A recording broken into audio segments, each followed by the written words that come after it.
é ser próspero? Para Deus, o que é ser bem-sucedido? Quando nós observamos aí Josué, esse capítulo 1, Deus diz a Josué o seguinte, verso 8: Não cesse de falar deste livro da lei. Pelo contrário, medite nele dia e noite, para que você tenha o cuidado de fazer segundo tudo o que nele está escrito. Então você prosperará e será bem-sucedido.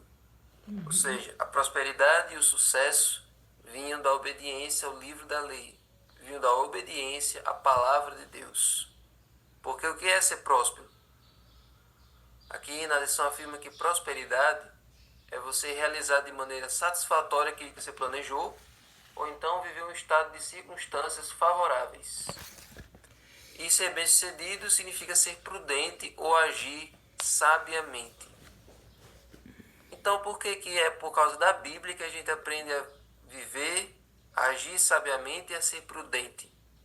Por que é por obediência à palavra de Deus que nós conseguimos realizar satisfatoriamente aquilo que a gente planeja e nossos planos dão certo? Todos nós sabemos a resposta. Exatamente, Samuel, porque é a nossa bússola. Porque é a partir da palavra de Deus que nós conhecemos a vontade de Deus. Se eu planejo, se eu decido alinhar a minha vida com essa regra de fé e prática que é a Bíblia, se eu decido o seguinte, olha, a partir de agora eu não vou fazer mais a minha vontade, mas eu quero fazer a vontade de Deus. Eu quero que a vontade de Deus é que seja feita na minha vida. Então, a partir daí que a sua vontade fica em segundo plano, e a vontade de Deus que você vê na palavra dele, agora ela começa a ser efetuada, começa a ser executada na sua vida. Então agora, os planos que você tem não são mais os seus planos, são os planos de Deus sendo executados. Tá entendendo? Quando era a sua vontade que estava em primeiro lugar, você tentava correr atrás dos seus planos e eles davam errado, porque você não sabe o futuro. Mas agora que os seus planos estão em segundo lugar, agora que a sua vontade está em segundo lugar e Deus está em primeiro, agora vai dando tudo certo, porque os planos dele não tem como falhar. Tá entendendo? Então é basicamente isso. É assim que funciona. Basear minha Bíblia pela palavra de Deus é eu entregar todas as minhas vontades, tudo que eu quero, para que Deus oriente no caminho certo. Se você quiser ter sucesso, se você quiser ser próspero, o caminho é esse. Então, por isso que na Bíblia existem várias passagens afirmando que a prosperidade ela vem disso. Vem do temor ao Senhor, da entrega que você faz da sua vida ao Senhor, da adoração que você tem a Ele todos os dias. Lá em Provérbios diz, o temor ao Senhor é o princípio da sabedoria. As pessoas sábias, elas se resignam à vontade de Deus, elas se entregam à vontade de Deus. As pessoas que são nécias, que são insensatas, elas tentam viver por conta própria. Na verdade, o livro de Salomão inteiro é falando isso, é o justo e o insensato, o sábio e o tolo. O sábio é aquele que vive no temor do Senhor. E o tolo é aquele que vive achando que ele é autossuficiente, achando que ele sabe da vida dele. Então, por toda a Bíblia nós vemos isso. Lá no Salmo 1, de 1 a 3, nós vimos que... Na verdade, o Salmo 1, de 1 a 3 é um salmo que todos nós devemos ter de cor. E, na verdade, ele diz assim... Bem-aventurado é aquele que não anda no conselho dos ímpios, não se detém no caminho dos pecadores e não se assenta na roda dos escarnecedores. Antes o seu prazer está na lei do Senhor e nessa lei ele medita de dia e de noite. Ele é como uma árvore plantada junto a ribeiros de águas, que no devido tempo dá o seu fruto, e tudo que ele faz será bem sucedido. Mas veja que para o sábio, para o salvo, para o justo ser bem sucedido, o prazer dele precisa estar na lei do Senhor. Onde é que está o seu prazer? Onde é que está a fonte do seu prazer, do seu lazer? Onde é que você se sente divertido? Onde é que você se sente bem? Tem gente que não se sente bem lendo a Bíblia, tem gente que não sente prazer na leitura da Bíblia. Tem gente que o prazer dele está em qualquer outra coisa, menos nas coisas de Deus. Então, como é que vai criar afinidade? Como é que Deus pode abrir as janelas do céu e derramar bênçãos sem medida sobre uma pessoa que não valoriza a fonte das bênçãos, né? Então, não tem como essa pessoa prosperar, não tem como essa pessoa ser bem-sucedida. Uma outra passagem que a gente pode ver é 2 Crônicas 20:20. Aquela Credo no batalha de Senhor vosso Josafá, Deus, estareis seguros. que Credo nos eles seus oraram, profetas pediram e a proteção de prosperareis. Deus. E aí Deus disse o que através de Josafá? Crede no Senhor, seu Deus, e vocês estarão Seguros. seguros. Crede nos seus profetas e prosperareis. Na verdade, na versão da Ara, que é a versão da Bíblia, dessa Bíblia mais antiga que vocês têm, está dizendo e prosperareis, né? E nessa daqui diz, e vocês serão Bem-sucedidos. bem-sucedidos. Confiar em Deus, confiar nos seus profetas, é o que traz o segredo do sucesso, é o que traz o segredo da vitória. A profecia, ela não está lá apenas para a gente decorar aqueles símbolos, para a gente decorar aquelas figuras, decorar aquelas datas, não. A profecia, a forma que Deus descortina o futuro diante da gente, serve para a gente se preparar e para a gente estar devidamente ungido com o óleo do Espírito Santo para os eventos que vão acontecer. Quem não conhece a profecia, os eventos finais vão pegar essas pessoas de surpresa. Elas vão ficar atordoadas com o que vai acontecer. Mas quem já conhece o futuro, como nós já conhecemos o futuro, Deus já revela o futuro dentro de nós seremos bem-sucedidos. Nós vamos prosperar. Por quê? Porque nós já conhecemos e nós já nos preparamos e nós já tomamos a decisão certa, certo? Então é isso que significa prosperar, isso significa agir sabiamente de acordo com a Bíblia. Então, vocês já perceberam que sucesso e prosperidade na Bíblia não tem necessariamente diretamente a ver com prosperidade material. Tem duas palavras que as pessoas interpretam de maneira errada, que a visão do mundo é diferente da nossa visão. Por exemplo, mordomia. Mordomia é uma palavra que, para a maioria das pessoas, mordomia é viver relaxado. É viver na sombra e na água fresca. Mas nós sabemos que mordomia é sermos bons administradores. E outra frase que o mundo interpreta errado é que sucesso e prosperidade tem a ver com ser rico. Não é isso. Embora isso não exclua essa ideia. Embora essa ideia de prosperidade e sucesso, de acordo com a Bíblia, não exclui a prosperidade material. Mas não é só isso. Às vezes não envolve nem isso. Tem pessoas pobres que são prósperas. E tem pessoas ricas que são... Miseráveis. O dinheiro não dá para nada. São ricas, mas vivem em dívidas. Enquanto o pobre, ele vive de maneira simples, de maneira honesta, mas ele vive feliz. Então, Deus o maior interesse de Deus não é que todos nós sejamos ricos aqui. O maior desejo de Deus é que todos nós sejamos prósperos. Que todos nós sejamos bem-sucedidos. Ele enche nossa vida de todas as formas, de forma que a gente não sinta falta de nada.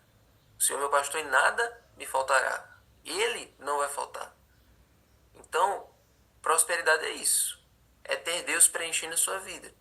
Não é muito dinheiro. Não é muitas posses. Porque isso tudo passa. Todas essas riquezas que a gente conquista aqui têm que ser usadas para a causa de Deus.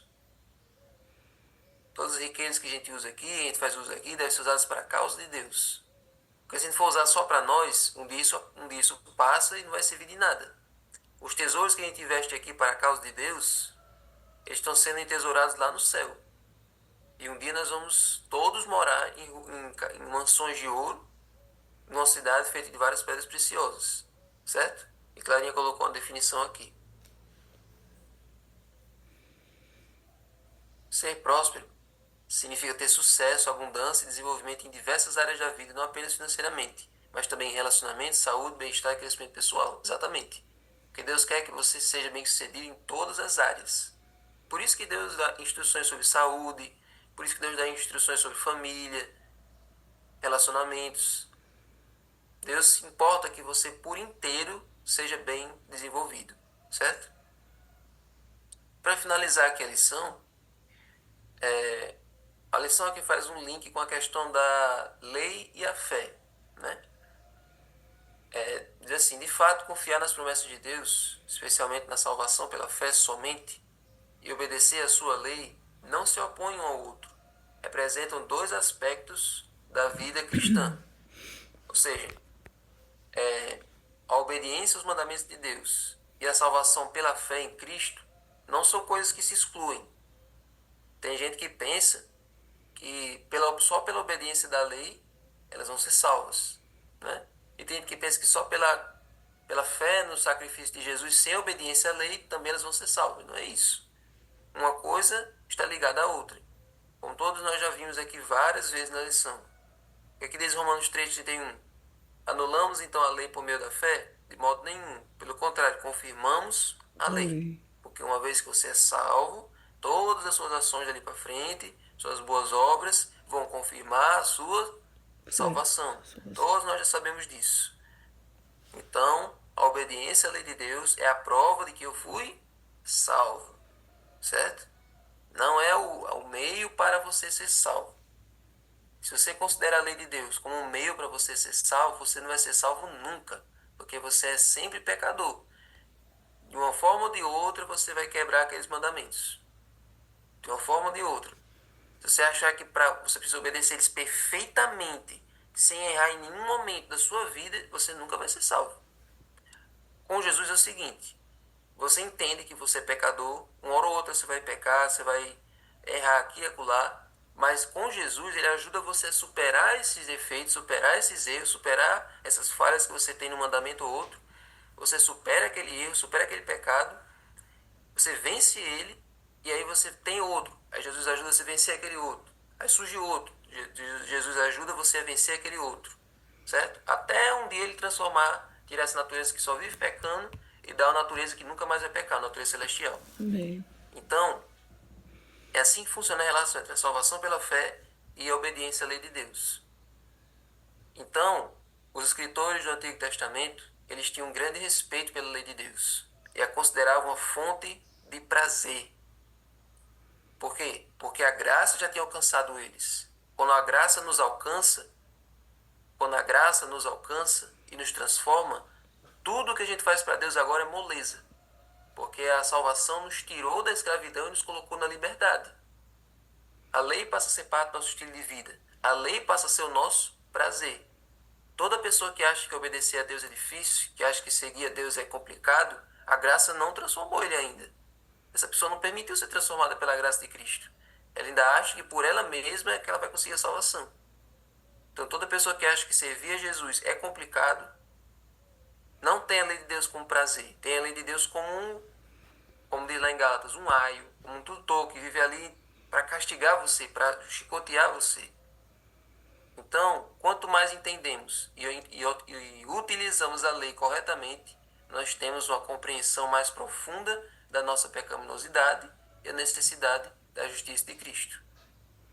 Como eu sempre cito o exemplo do espelho, a lei mostra que você está sujo, mostra que você precisa se lavar, mas só o espelho não lava você. Você tem que ir para o chuveiro tirar as manchas da lama, as manchas do pecado. Então a lei mostra o seu erro e Jesus vai lá e limpa você completamente. Essa é a relação entre a lei e Jesus, certo? E quem obedece à lei de Deus, quem obedece à vontade de Deus, quem coloca a vontade de Deus em primeiro lugar na sua vida, essa pessoa é próspera em todos os sentidos. Amém. O temor ao Senhor é o princípio da sabedoria. E tem outra passagem que diz que a obediência à lei de Deus dá sabedoria aos simples. Pessoas simples, pessoas que não têm conhecimento, pessoas que são semi-analfabetas, pessoas que não têm educação, não têm muito estudo, mas que são obedientes a Deus, Deus dirige a vida delas. E elas podem ser até mais bem-sucedidas do que as pessoas que são formadas. Então, amigos, busquem em primeiro lugar o reino de Deus e a sua justiça, e todas as outras coisas serão vos acrescentadas. Amém? Senhor Deus, muito obrigado, Senhor, por essa lição. Muito obrigado, Senhor, pela tua palavra que nos preenche, que nos dá prazer. É nela que nos deleitamos de dia e de noite. É através das promessas que ela traz que nós enchemos nosso coração de esperança. E é por causa disso, Senhor, que nós vemos na nossa vida o quanto nós somos prósperos, o quanto nós somos bem-sucedidos.